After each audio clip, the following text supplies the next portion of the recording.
surrounded by ocean and far away from the rest of the world.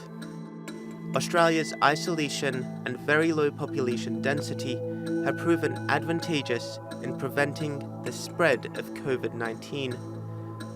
That's not to say the country has been spared, but there's also no doubt about Australia's luck. And despite some less than perfect responses, it has still managed to suppress the spread of the coronavirus. The decision to allow the 2,700 passengers of the Ruby Princess to freely disembark in Sydney on the 19th of March has drawn intense criticism.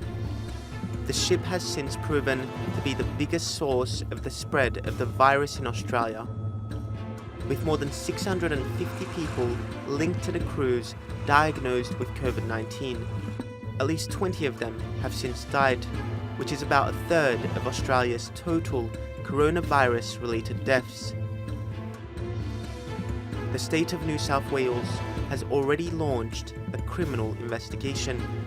The only way I can get to the bottom of whether our national biosecurity laws and our state laws were broken is through a criminal investigation. The cruise ship's arrival came just a day before Australia closed its borders to all foreign tourists. We have previously had a do not travel warning on Smart Traveller in terms of all overseas travel.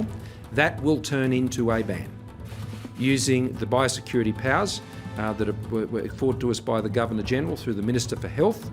The Prime Minister Scott Morrison has also come under criticism for his approach to the crisis, termed by former Premier Kevin Rudd as go late, go half measures. Australia initially only banned large gatherings, but thousands of people continued to flock to public spaces like beaches, defying the rules. Among them, Australia's iconic Bondi Beach. What we saw this morning here in Bondi Beach was the most irresponsible behaviour of individuals that we've seen so far. It was only on March 29 that the government imposed strict social distancing measures and banned gatherings of more than 2 people, and closed non-essential services like beaches, pubs, clubs, gyms, cinemas, and places of worship.